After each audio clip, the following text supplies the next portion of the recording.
Unidade 3. Cidadania e movimentos sociais. Aula 14.1. Conteúdos. As grandes navegações. Portugal, o primeiro nas grandes navegações. Habilidades. Analisar os fatores que favorecem as grandes navegações e o seu impacto para os povos envolvidos nesse processo. Identificar as razões do pioneirismo português. Bem-vindos a mais um dia de conhecimento, a mais um dia de produção, a mais um dia de engrandecimento, não é verdade? Porque educação é isso. Educação é construção de ideias. E é isso que nós fazemos aqui, eu, vocês. Boa tarde também aos nossos professores presenciais que contribuem muito para esse desenvolvimento, tudo bem? Vamos então hoje falar de grandes mudanças que vão acontecer no mundo. E antes de entrarmos nas mudanças de hoje, nós vamos relembrar as mudanças do período da Reforma, tudo bem? Então lembram da Reforma, a Reforma Protestante? Ela inicia com motivos básicos, que são justamente ali a preocupação dos reis, tudo bem, dos príncipes, em centralizarem os seus poderes através do absolutismo e do mercantilismo que está se expandindo. Então a Igreja Católica tinha um controle social, tinha um controle religioso, e isso cabia ali também ao poder de Estado. Então, para o rei que está procurando autonomia como absolutista, a presença da igreja é um pouco incômoda, tá? No caso, a Igreja Católica. Nós temos aí, lá no século XV, ainda os primeiros ideais reformadores, que vai ser Wycliffe e Hus na Inglaterra e na Tchecoslováquia. E eles ali vão ser punidos severamente pela Inquisição. Lembram da Inquisição? Muito bem, que era justamente esse tribunal aí de justiça para todos aqueles que se posicionavam contra a Igreja Católica. Oficialmente, nós temos os nossos primeiros reformadores, no caso Martinho Lutero e depois João Calvino, lá no século XVI, 31 de outubro de 1517, que é a data quando Martinho Lutero tomou a decisão de desafiar a igreja. Ele era ali um monge, ele havia estudado teologia e ele não concordava com algumas condutas da Igreja Católica. Entre elas, principalmente, o fato da Bíblia fazer certos ensinamentos e se comportar de uma outra maneira. O fato da Igreja vender títulos, principalmente títulos do alto clero, ou seja, existiam muitos religiosos que não estavam ali por vocação, mas sim porque podiam pagar. E, principalmente, o que incomodou mais Martinho Lutero eram as indulgências. Vender ali um lugar no céu foi um negócio que mexeu com ele ao ponto dele estudar a Bíblia e criar 95 teses que iam de cara as condutas da Igreja Católica. E ele ainda desafiou mais ainda, foi lá na porta da igreja, aonde ele celebrava, pregou para estimular os alunos a questionarem. Essa reforma que nós chamamos de luteranismo, ela também vai se expandir, vai chegar até João Calvino ali no norte da Europa. Ele vai criar o calvinismo. Luteranismo e calvinismo acreditam em batismo e eucaristia, porém ambos tem ali características diferentes. No caso, o calvinismo acredita na predestinação, a pessoa já está predestinada à salvação, e o luteranismo acredita na salvação pela sua conduta na vida terrena. A reforma também chegou à Inglaterra através do anglicanismo, que foi bem diferenciado. Por quê? Tudo começa porque a Igreja Católica não permite o divórcio e não vai permitir o divórcio de Henrique VIII, que rompe com a Igreja. E a Inglaterra, naquele momento, é o país mais poderoso de toda a Europa. Tá? Então surge o anglicanismo, onde o chefe da igreja é o próprio rei, hoje a Rainha Elizabeth. A Igreja Católica não ficou parada, iniciou a Reforma Católica ou Contra-Reforma. Inácio de Loyola criou a Companhia de Jesus e começou a educar esses novos religiosos que vão ter uma função fundamental na educação e no surgimento do catecismo para ali educar o surgimento de novos católicos em novos lugares do mundo, como vocês vão começar a ver daqui para frente. E agora eu vou chamar o nosso desafio do dia. Para velejar em alto mar, os europeus enfrentaram perigos reais e imaginários. Os perigos imaginários eram muitos, como a crença de que a terra era achatada como uma pizza e que quem se afastasse muito do litoral cairia num abismo. Ou de que na altura da linha do Equador as águas ferviam, incendiando os navios. Ou ainda de que o mar era habitado por monstros terríveis.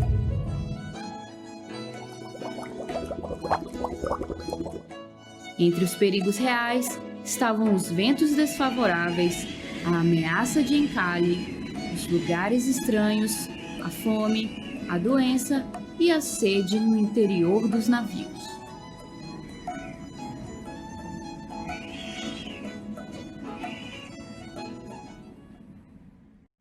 Vamos lá então? Se era assim tão perigoso, por que então os europeus se lançaram às grandes navegações? Então, como vocês podem ver nessa última frase, hoje nós vamos tratar das grandes navegações e o que isso trouxe para nós. Como é que surgiu essa ideia de navegar? Então, vamos lá? Gente, nós já temos ali o absolutismo, que é essa ideia de centralização do poder. Nós já temos os burgos, que é justamente o comércio. Vocês lembram ali que os italianos eles têm uma grande relação com os burgos e havia uma necessidade trazida pelo mercantilismo, ou seja, uma necessidade comercial. Nós precisamos de mercados consumidores, nós precisamos de produtos que nós possamos aí descobrir e trazer para vender na Europa. Mas havia ali um entrave. E é aí que vai entrar o que nós vimos ultimamente, que foi sobre o humanismo. Essa ideia de desafiar, de acreditar, de buscar respaldos. Por quê? Olha aqui, nós temos uma caravela representando. Lembre-se que a caravela não tinha motor, era preciso aí a sorte do vento, a sorte de quem estava no comando dessa embarcação. E não se tinha ideia. Havia-se a Europa, tínhamos notícia do Oriente, principalmente, lembram de Marco Polo, que vocês viram lá na aula sobre a China? Exatamente, lá no século XIII, Marcos Polo foi fundamental para nos dizer, olha, nós temos ali um Oriente, o pessoal lá, ó, tá bem antenado, tá bem na frente. Eles têm bússola, eles têm embarcações, eles estudam as estrelas, eles têm pólvora, eles têm ali tipografia e eles têm um negócio incrível, eles têm mapas. Eles conseguem projetar os desenhos, eles criam, através da observação dos astros, desenhos que nos possibilitam navegar. Olha que máximo! Então, essa documentação que Marcos Polo cria ali no livro do Maravilhoso, que vocês já conhecem, já ouviram falar, ele dá aí umas dicas do que pode acontecer. Por que que era preciso essa... Vamos lá? Olha então o que nós temos no nosso texto. Para velejar em alto mar, os europeus do século XV enfrentaram perigos reais e imaginários. Entre os perigos reais estavam os ventos desfavoráveis, as caravelas não tinham motor, né, gente? Então precisava ali da sorte do vento, a ameaça de encalhe. Por quê? Porque você ia para o novo. Você não sabia o que era o Oceano Atlântico, o que era o Oceano Pacífico, não se tinha noção do que havia, além do que os olhos podiam alcançar ali no litoral europeu. Os lugares desconhecidos, obviamente, que lugares são esses? Porque para conhecer um lugar, alguém teve que se aventurar primeiro. A fome, obviamente, a fome, você sair ali de terra, né? Estar em terra, ancorado ali na terra, e de repente sair, se lançar ao alto mar sem saber se vai ter terra em outro lugar, é complicado. Vale ressaltar que até então, durante a Idade Média principalmente, acreditava-se que a Terra era plana. A Terra era plana, parecendo ali uma pizza, né? Vamos só voltar aí para o nosso texto do nosso monstrinho marinho? A fome, a doença e a sede nos navios. Por quê? Porque você levava alimento para um determinado tempo, mas você não tinha ideia de quanto tempo você ia ficar no mar. Nós temos aí um monstrinho para mostrar que o imaginário também desses velejadores, desses primeiros pessoas a saírem nas navegações, era incrível. Eles imaginavam e desenhavam os monstros mais surreais. Por quê? Porque nós não conhecíamos. Eles não tinham ideia do que estavam esperando e também, claro, os monstros marinhos era uma forma de dizer, não vão. Tem monstros marinhos ali, ninguém sabe o que pode acontecer, se eles podem comer, amassar as caravelas. Então era uma forma de criar um medo. Por quê? Porque se você tem medo, você não faz. Não é verdade? Vamos lá então? Os perigos imaginários, como eu acabei de citar, também eram muitos. Como, por exemplo, acabei de citar novamente, a crença de que a Terra era achatada como uma pizza. Então, e aquele que se afastasse muito do litoral, caía no abismo. Nós sabemos que a Terra é redonda, né, queridos? É possível contornar a Terra. Ela não é plana. Mas como não tinha a confirmação de que a Terra era redonda, tá? Se ensinava de que ela era plana, se acreditava que ela era plana. Então, o perigo de você cair ali no nada era certo, tudo bem? De que a altura da linha do Equador, os navios se incendiariam. Então, quer dizer, tem fogo. Quando chegar ali o final do mar, bum, você cai no buracão de fogo. E de que o mar era habitado por monstros terríveis, como aquele que vocês puderam ver aí na caricatura. Então, nós temos aí várias visões para que o homem não fosse para o oceano. Já pensou se eles não tivessem ido naquele momento? Por isso que os italianos, eles tinham ali um comércio tão agitado. Eles iam lá no Mediterrâneo, até ali, né? Os povos árabes pegavam as especiarias. O que eram as especiarias? Gente, olha as especiarias. Pimenta do reino, noz moscada, baunilha, na verdade temperos que até então os europeus desconheciam e que, claro, tem toda a sua validade na cozinha. Só que quando os italianos começaram a ter acesso a esse comércio pelo mar Mediterrâneo, eles vendiam num preço muito alto. Então, os outros reinos, como, por exemplo, Portugal, Espanha, França, Inglaterra, eles viam ali que realmente os italianos enriqueciam pelo alto valor que eles colocavam ali nos preços. Lembram do livre comércio que a Igreja Católica não permitia? Exatamente, por isso que a reforma protestante ela foi importante para a burguesia, para justamente permitir isso. Aí vieram os turcos otomanos, fecharam ali, ficou mais difícil o acesso a essas mercadorias e isso, essa falta de comunicação ali pelo Mediterrâneo é que traz a necessidade. Mano, não tem monstro marinho aí não, a gente vai ter que entrar no mar. A gente vai ter que ver o final do mundo, cair no abismo, incendiar o navio, encontrar com os monstros, é o jeito. Porque nós precisamos alavancar a economia. Se era assim tão perigoso, por que então os europeus se lançaram às grandes navegações? O motivo principal, como eu acabei de citar, foi o desejo de conseguir as especiarias e os artigos de luxo orientais diretamente na fonte, isto é, o próprio Oriente. Nós vamos encontrar um caminho para o Oriente, mano. E se não pode ser por terra, a gente não pode entrar no mar Mediterrâneo, a gente vai achar, tá? No século XIV, o rico comércio com o Oriente era controlado em grande parte pelos árabes e italianos, como vocês acabaram de ver no vídeo, né? Os árabes traziam ali até os italianos pelo mar Mediterrâneo e os italianos levavam para a Itália e iam comercializar com os outros países da Europa. Os árabes traziam aí até os portos, ó. Ali os mercadores italianos compravam esse produto das mãos dos árabes e muçulmanos e os revendiam com grande lucro para a Europa. Então está explicado aí o motivo porque as grandes navegações serão extremamente necessárias, tudo bem? E agora nós vamos continuar falando sobre essas grandes navegações. Como é que elas aconteciam? Quem é que vai iniciar esse processo? Então vamos lá. Lá no século XIII, Portugal foi o primeiro país a unificar, a centralizar o seu poder. Incrível, né? Portugal, que muitas vezes ali é visto como um país atrasado, mas lá no século XIII, enquanto a Idade Média estava bombando ali pela França, ainda se procurava o absolutismo, Portugal já tinha um poder centralizado. E os portugueses, eles começaram a observar essa ideia da navegação. E eles produziam excelentes navios também, que era um outro fator que contribuía. Então, Espanha e Portugal são os primeiros países a lançarem essas grandes navegações. Na verdade, Portugal é o pioneiro.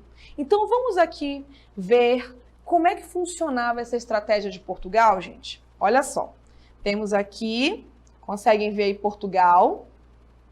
Está vendo aí? Ao lado da Espanha. Então, isso prova o pioneirismo português e os espanhóis que se abarcaram aí nessa ideia. Se vocês observarem aí, nós temos a Itália, Mar Mediterrâneo, e ali eu tenho a Turquia, Chipre, Síria. Era aí que vinham as especiarias do Oriente, e os italianos, eles iam até aí, essa área, pegava as especiarias, traziam para a Itália e da Itália elas se espalhavam por toda a Europa. Porém, com o fechamento desse canal, ficou difícil para os outros países europeus irem em busca das especiarias. Então, Portugal é o primeiro país que nós temos notícia a fazer esse percurso aí, ó, gigantesco, passando oceanos, para o seu objetivo, que era a Índia. Lembrando que tudo isso com aquele pavor medonho dos monstros marinhos, com aquela ideia de que o mundo acabava. Então, os portugueses são os nossos pioneiros na navegação, tá? Essa partezinha aí que os portugueses atravessam o Atlântico para o Brasil, vocês vão ver mais para frente. Nós vamos nos concentrar agora nesses portugueses contornando o continente africano para ir em busca das especiarias, tudo bem? Então vamos lá falar do pioneirismo português nas grandes navegações.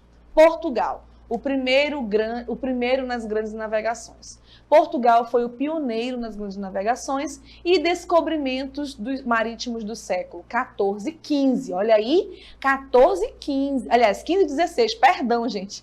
15 e 16. E lembre-se que lá no século XIII eles já estavam unificados. Então, ter o poder centralizado foi um dos fatores que contribuiu para que já no século XV eles comecem as navegações, tá? Existem vários fatores políticos, econômicos, geográficos e tecnológicos capazes de explicar este fato, ou seja, explicar o pioneirismo português. Este pioneirismo possibilitou a Portugal conquistar novas terras além-mar. Um exemplo, o Brasil. E fazer, uma das coisas mais importantes que eles deixaram para a história da humanidade, uma nova rota marítima rumo às Índias. Então, o objetivo principal dos portugueses, sem sombra de dúvida, era justamente esse ponto aqui, ó. O que veio depois que se descobriu, veio depois que se conheceu aí as Índias, mas a ideia era quebrar ali o monopólio dos italianos e encontrar um novo caminho que não fosse o mar Mediterrâneo para chegar às Índias em busca dessas especiarias. Vou já falar nela ali como nossa turminha pediu, tá? Transformando este país numa grande potência econômica e marítima do século XVI. Então, os portugueses aí, que muitas vezes eram vistos como os portugueses são atrasados, tem uma sociedade quase medieval. Eles deram uma atrasadinha aí, mas no ponto de vista do século XV, XVI, das expansões marítimas, eles estavam bem à frente, transformando este país aí numa potência. Vários motivos contribuíram para Portugal se tornar o pioneiro nas grandes navegações. Viram aí que magnífico? Os portugueses tinham tudo a seu favor. Primeiro, sua localização, estarem próximos do continente africano, estarem próximos ali da entrada para o mar Mediterrâneo, de frente para o Oceano Atlântico. Viram lá no mapa do vídeo? Sagres. Sagres era uma cidade, e uma cidade portuária. Eles utilizavam de técnicas científicas, a bússola, a cartografia, e criaram caravelas que facilitassem a navegação através de que ali daquelas tendas triangulares para captar o vento. Então, não se chegou a caravela à toa. Ah, nós vamos aí, precisamos das especiarias, vamos criar uma caravela. Não. É necessário estudo, é necessário análise, e tudo isso em decorrência de quê? Daquela criatividade que nós vimos lá no Renascimento, né? Daquela ideia de humanismo, de descobertas, de investigação. Lembra do Renascimento científico? É para isso que existe a ciência.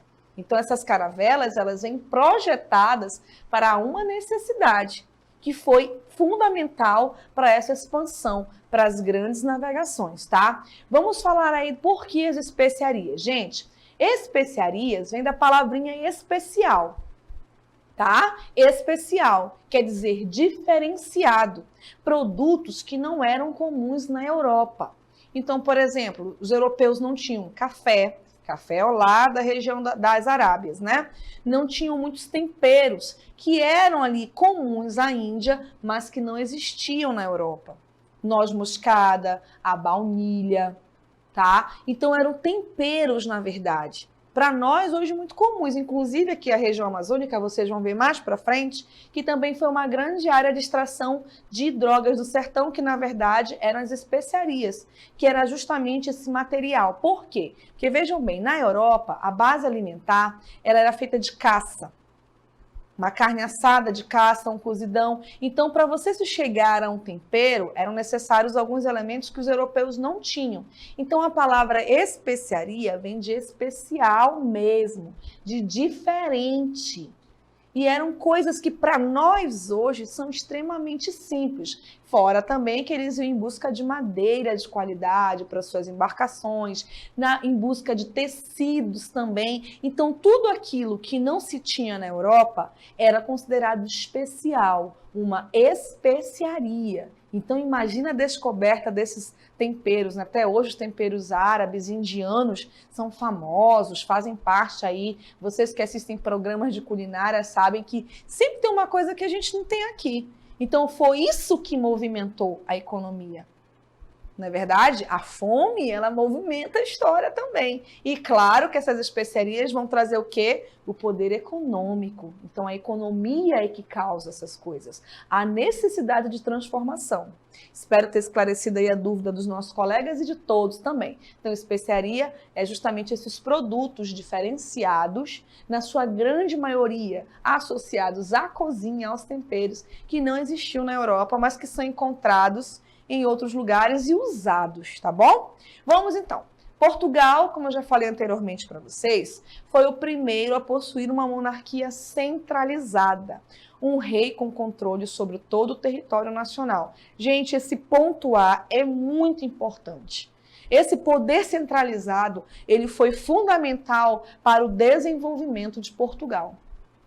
Portugal não tinha mais aquela ideia de senhores feudais controlando individualmente suas terras, não.